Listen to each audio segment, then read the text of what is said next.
Om Swastiastu. Yang saya hormati Dr. Igede Sudarmanto, DSC MKes, selaku Ketua Penguji. Yang saya hormati Dr. I Gusti Agung Ayu Darmawati M.Biomed, selaku Pembimbing dan Penguji. Yang saya hormati Putu Ayu Suryaningsih, SST MSI, selaku Penguji. Izinkan saya memperkenalkan diri. Perkenalkan, saya Putu Amanda Sundi Cayani dengan NIM P07134019137. Di sini saya akan mempresentasikan usulan penelitian saya yang berjudul Gambaran Kadar Kolesterol Total pada Perokok Aktif di Banjartruno, Desa Taman Bali, Kecamatan Bangli. Latar belakang. Berdasarkan Profil Kesehatan Provinsi Bali tahun 2020, penyakit tidak menular merupakan penyakit yang tidak disebabkan oleh infeksi mikroorganisme. Penyakit tidak menular ini bertanggung jawab terhadap 70% kematian di dunia. Di Indonesia sendiri diketahui bahwa 61% merupakan penyebab kematian yang disebabkan oleh penyakit kardiovaskular.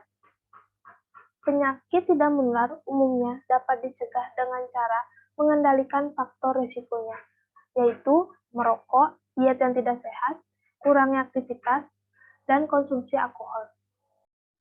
Berdasarkan Badan Penelitian dan Pengembangan Kesehatan tahun 2013, Indonesia masih menjadi negara ketiga dengan jumlah perokok aktif sebanyak 61,4 juta perokok setelah Cina dan India. Kandungan yang terdapat pada rokok seperti nikotin, karbon monoksida, tar, dan timah dapat menyebabkan peningkatan kadar LDL dan penurunan kadar HDL, di mana apabila terjadinya peningkatan kadar LDL dalam darah dapat menyebabkan peningkatan kadar kolesterol dalam darah, yang akan mengakibatkan resiko terjadinya penyakit jantung koroner, hipertensi, dan stroke.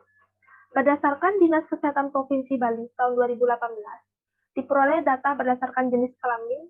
Yang pertama, laki-laki sebanyak 56,6% dan perempuan sebanyak 6,6% pada usia produktif. Di wilayah, alasan saya mengambil wilayah Kecamatan Bangli, Desa Taman Bali, Banjartruno, berdasarkan hasil wawancara dan observasi, banyak masyarakat yang menjadi perokok aktif dan jarang melakukan tes kesehatan.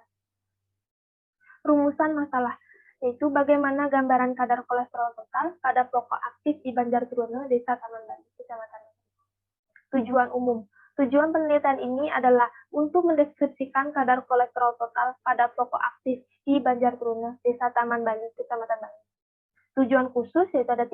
Yang pertama, mengidentifikasi karakteristik pada perokok aktif di Banjartruno, Desa Taman Bali berdasarkan usia, lama merokok. Yang kedua, mengukur kadar kolesterol pada perokok aktif di Banjartruno, Desa Taman Bali, Kecamatan Bali. Yang ketiga, menggambarkan kadar kolesterol total pada perokok aktif berdasarkan karakteristik usia, lama merokok, aktivitas fisik di Banjartruno, Desa Taman Bali, Kecamatan Bali. Manfaat teoritis. Manfaat teoritis dari penelitian ini yaitu dapat digunakan sebagai tambahan informasi dan referensi kepada peneliti dan masyarakat khususnya perokok aktif mengenai gambaran kadar kolesterol total pada perokok aktif untuk dapat konsisten dalam mengkonsumsi rokok dalam sehari. Manfaat praktis yaitu ada 3. Yang pertama, bagi peneliti, diharapkan dapat menambah wawasan penulis tentang gambaran kadar kolesterol total pada perokok aktif di Banjartruno, Desa Taman Bali. Lalu ada bagi masyarakat, diharapkan dapat menambahkan pengetahuan masyarakat tentang bahayanya merokok bagi kesehatan tubuh. Lalu ada bagi pemerintah, diharapkan dapat meningkatkan peran pemerintah dalam mengurangi kegiatan merokok di masyarakat dan meningkatkan peran pemerintah dalam pendataan masyarakat perokok. Selanjutnya yaitu ada tinjauan pustaka.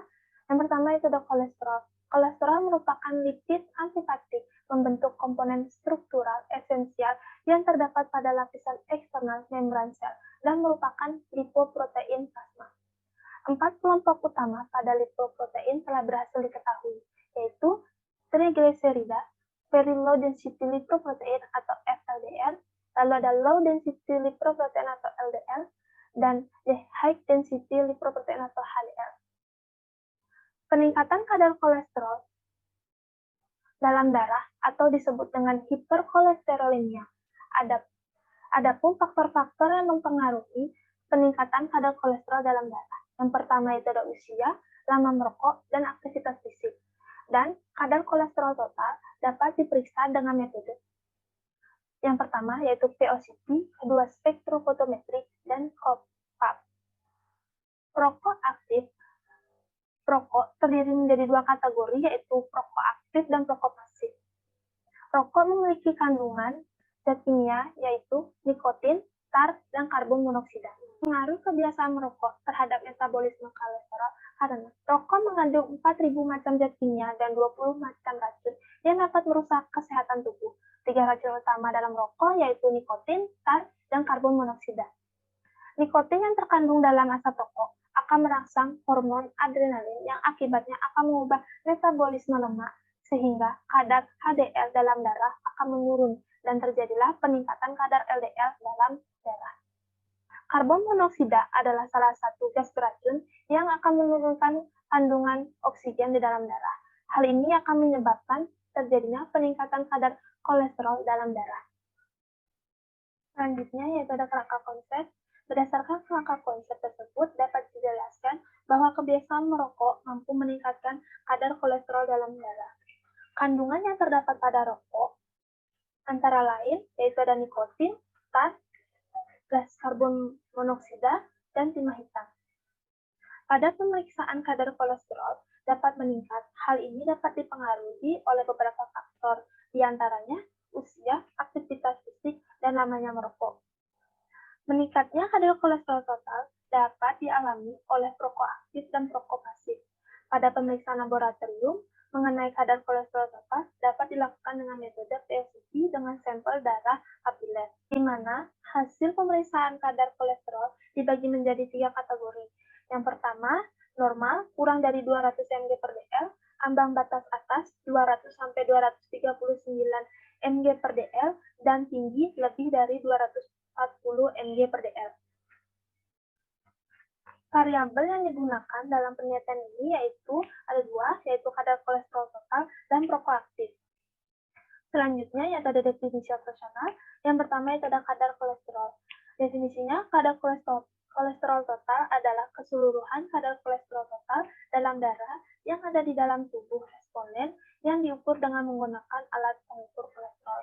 Alat ukurnya VOCT dan skala data rasio.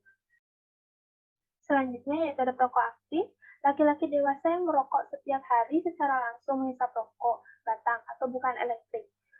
Cara pengukurannya itu observasi melalui lembar kuesioner skala data rasio. Selanjutnya yaitu ada lama merokok dari awal waktu seorang perokok aktif mengkonsumsi rokok hingga saat ini. Dengan cara pengukuran observasi melalui lembar kuesioner skala data nominal. Lalu ada usia yaitu lama waktu hidup yang dihitung hingga sekarang. Dengan cara pengukuran yaitu observasi melalui lembar kuesioner dengan skala data rasio. Lalu ada aktivitas fisik, di mana kegiatan sehari-hari yang dilakukan pada keseharian dalam 1 minggu. Cara pengukurannya observasi melalui lembar kuesioner skala data nominal. Selanjutnya yaitu ada metode penelitian. Jenis penelitian ini menggunakan metode kuantitatif deskriptif. Alur penelitian. Jenis penelitian yang dilakukan yaitu ada deskriptif, di mana masyarakat yang menjadi perokok aktif pada Desa Taman Bali, Banjarbaru menjelaskan maksud dan tujuan peneliti kepada responden. Apabila responden menyetujui, dilakukan pengisian informed consent, lalu melakukan pengisian kuesioner wawancara, lalu menjelaskan prosedur kerja yang akan dilakukan, melakukan pemeriksaan, mendapatkan hasil, dan melakukan analisis data secara statistik deskriptif. Tempat penelitian. Lokasi untuk pengambilan sampel dilakukan di Desa Taman Bali, Banjarbaru. Tahap analisis sampel dilakukan secara langsung ke rumah masyarakat sekitar yang menjadi perokok aktif. Waktu penelitian dilaksanakan pada bulan Februari sampai April tahun 2022. Populasi sampel pada laki-laki sebanyak 242 jiwa di Banjardono. Sampel yang digunakan sebanyak 37 sampel masyarakat yang menjadi pokok aktif. Kriteria inklusi. Kriteria inklusi yang pertama yaitu masyarakat yang bersedia menjadi responden pada peneliti, jenis kelaminnya laki-laki, usianya lebih dari 20 tahun, mengkonsumsi rokok lebih dari 1 batang per hari, responden tidak sedang mengkonsumsi obat yang dapat menurunkan dan meningkatkan kadar kolesterol selama 2 minggu sebelumnya. Lalu ada kriteria eksklusi, masyarakat yang tidak bersedia menjadi responden, usia kurang dari 20 tahun, responden dalam keadaan sakit, dan mengkonsumsi rokok kurang dari 1 batang per hari. Teknik sampling dalam penelitian ini, pengambilan sampel dilakukan dengan proses sampling atau Jackman sampling, yang artinya pengambilan sampel di antara populasi melalui kriteria yang sudah ditetapkan sesuai dengan yang dikehendaki oleh peneliti. Data. Di sini menggunakan 2 data, yaitu data primer dan data sekunder. Data primer yaitu hasil dari pemeriksaan kadar kolesterol dengan menggunakan alat VOCT, lalu data nama subjek atau respondennya, usia, aktivitas fisik, dan nama yang merokok. Lalu data sekunder yaitu data wilayah desa Taman Bali. Pengumpulan data yaitu dengan cara observasi dan wawancara. Instrumen pengumpulan data yaitu yang diperlukan ada alat tulis, alat dokumentasi, lembar wawancara, lembar kuesioner, kamera digital, dan info consent. Lalu ada alat bahan yang diperlukan, yaitu yang pertama ada autoclave, lancet, kapas steril, alkohol swab 70%, lalu ada alat pengukur kadar kolesterol, lalu ada stick reagen kolesterol, hand spoon, dan masker. Selanjutnya yaitu prosedur kerja. Prosedur kerja dibagi menjadi 3 tahapan. Tahapan yang pertama yaitu ada pra-analitik. Pra-analitik ini terdiri dari identifikasi dan persiapan pasien. Persiapan pasien atau responden tidak memerlukan persiapan khusus karena sampel yang digunakan berupa darah kapiler sewaktu. Lalu tahap selanjutnya itu ada analitik, yaitu pengambilan sampel dan pemeriksaan sampel. Pemeriksaan sampel dilakukan dengan alat VOCT, di mana darah yang keluar pertama kali dihapus atau dibersihkan, lalu darah yang kedua akan dijadikan sampel pemeriksaan. Selanjutnya yaitu ada prosedur kerja.